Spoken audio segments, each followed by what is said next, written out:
Hello மக்களே, எல்லா பேரும் சேஃபா இருப்பீங்கன்னு நினைக்கிறேன். சரி, இப்போ நம்ம ரொம்ப டைம் வேஸ்ட் பண்ணாம என்னோட சினிமா ஹெட்லைன்ஸ் என்னன்னு சொல்லி பார்க்க ஸ்டார்ட் பண்ணலாமா? சிம்புவை ரீப்ளேஸ் செய்திருக்கும் பிரதீப் ரங்கநாதன். ஜெமினி ரீ-ரிலீஸ். இப்போ கேஜிஎஸ் ஒரு அனௌன்ஸ்மெண்ட் கொடுத்திருந்தாங்க. பிரதீப் ரங்கநாதன் ஹீரோவா வச்சு, அதுக்கப்புறம் ஓமே கடவுளே அஸ்விந்த் அவரை டைரக்டரா வச்சு நாங்க ஒரு படம் பண்ண போறோம்னு சொல்லி ஒரு அனௌன்ஸ்மெண்ட்டை கொடுத்திருக்காங்க.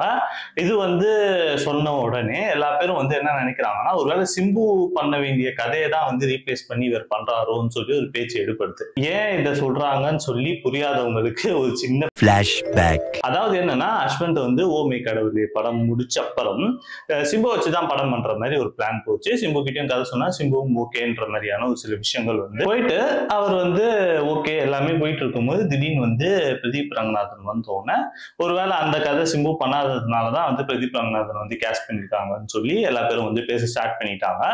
பட் அஸ்வந்த் அவர் சொல்லிட்டாரு, ஓப்பனா சொல்லிட்டாரு, அது வேற இது வேறன்ற மாதிரி சொல்லிட்டாரு அஸ்வந்த்.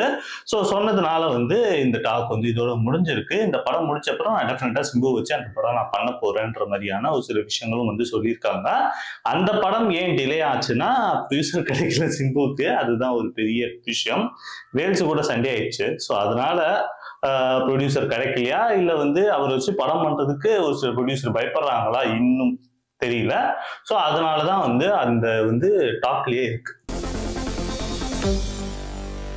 நம்ம சியான் விக்ரம் ஜெமினி சிம்பிளை போட்டு அவர் அப்டேட்ன்ற மாதிரி சொல்லியிருக்காரு. ஆனா மோஸ்ட்லி எல்லா பேரும் ஜெமினி ரீ-ரிலீஸா தான் இருக்கும்னு சொல்லியிருக்காங்க. இல்ல ஒரு சில பேர் ஜெமினி பார்ட் 2 பண்ண போறாங்களான்னு கேட்டிருக்காங்க. பார்ட் 2 இப்போதைக்கு வேலைக்கு ஆகாது. Maybe Gemini re-release Tamil new year வருது, ஒரு பட்டன் ரீ-ரிலீஸ் பண்றதுக்கும் வாய்ப்பு இருக்கு. ஸோ என்ன சொல்றாங்க எது சொல்றாங்கன்னு சொல்லி வெயிட் பண்ணி பார்க்கலாம். வீடியோ உங்களுக்கு பிடிச்சிருந்துச்சுன்னா இந்த வீடியோ லைக் பண்ணுங்க. அதே மாதிரி உங்க ஃப்ரெண்ட்ஸ் அண்ட் ஃபேமிலி எல்லாருக்கும் இந்த வீடியோ ஷேர் பண்ணி விடுங்க. அது போக இந்த சேனலுக்கு புதுசா இருந்தா மறக்காம சேனல் சப்ஸ்கிரைப் பண்ண மறந்துடாதீங்க. Have a great day. நன்றி, வணக்கம், டாடா, பை பை.